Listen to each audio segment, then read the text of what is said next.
Good morning, good afternoon, or good evening, depending where you're joining us from, and welcome to the 2023 Zero Suicide Institute Global Forum. We are thrilled to host this historic international event. My name is Dr. Julie Goldstein Grumet. I'm the director of the Zero Suicide Institute at the Education Development Center in the United States. We are the home and the designer of many of the resources and expertise that healthcare leaders have come to rely on as they adopt, launch, evaluate, and sustain their zero suicide initiatives. Please visit zerosuicide.edc.org to see our toolkit and publicly available resources. You can also sign up for the listserv, which is an incredible community of people willing to share questions, resources, tools, and ideas. Today's event is a day to both look back and celebrate the enormous advances that have saved lives, as well as to look to the future and what more can be done. Zero Suicide was launched just over 10 years ago, and we've made incredible strides just in this short period of time. It was born out of the recognition that healthcare systems should be a place of safety, hope, care, and recovery for people in crisis. Since its launch, we've seen strides in the uptake of safer, timely, more effective suicide care practices. Suicide prevention and intervention practices that improve the quality, safety, and access for those in care have now been built into accreditation standards, governmental funding, and quality measures, and so much more.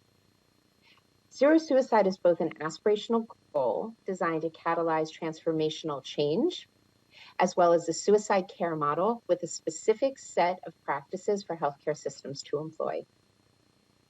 Organizations involved in zero suicide are committed to collecting data to measure their outcomes, as well as fidelity to the use of specific evidence-based interventions. They conduct continuous quality improvement to educate staff and improve performance weaknesses. And it normalizes suicide prevention and care practices for staff, for people at risk, and their families as the expected standard of care. Healthcare systems have adopted and adapted zero suicide to meet the unique needs of Indigenous communities, service members and veterans, youth, those in foster care, corrections, those with substance misuse issues, and more. Comprehensive care, training, and workflows based on the zero suicide framework have been introduced and integrated across all of healthcare, hospitals, specialty care, emergency departments, primary care, behavioral health, inpatient, outpatient, crisis, so many others, making any door the right door to address thoughts of suicide and provide life-saving attention and intervention, and making it easier for people at risk to access the care they need, where, when, and how they need. I hope you'll come away with new insights from this forum to take you to the next level in your zero suicide journey, whether you're just contemplating where and how to begin or have been focused on zero suicide for years. We have an impressive lineup of speakers throughout today's event.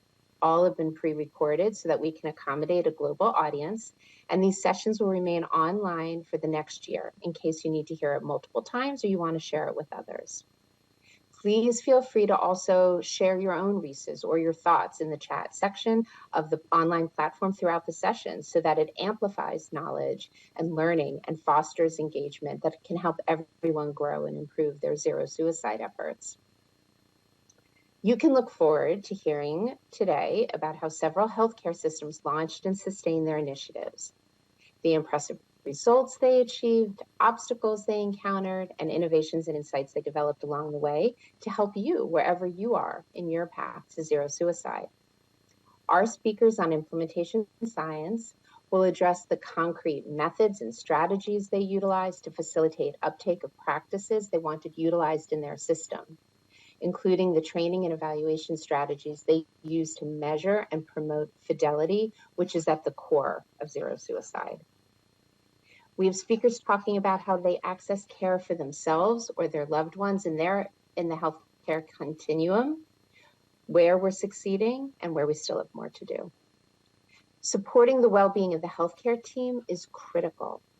Hospitals and health systems must acknowledge and address burnout and adverse events from a system-wide level And we'll hear some examples of how to build a better organizational culture for the healthcare workers who care for our loved ones in our communities. We will share new tools and resources such as the Zero Suicide Data Dashboard that can help you track and measure your outcomes, as well as discuss emerging innovations such as leveraging technology in suicide screening and care that you will likely see in the coming years if you aren't using already.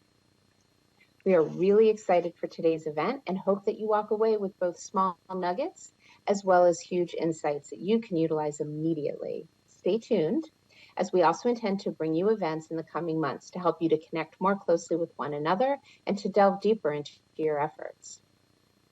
I want to thank all of our speakers for sharing their wisdom. I want to thank our partners for helping to plan this event, Behavioral Health Tech, Zero Suicide Alliance in the UK, and the Zero Suicide Institute of Australasia. Thank you also to Universal Health Services for your sponsorship. Finally, I want to thank all of you for the strength, dedication, commitment, and skill you bring to this work every day. It's truly been an honor to work with this amazing community. Enjoy the program.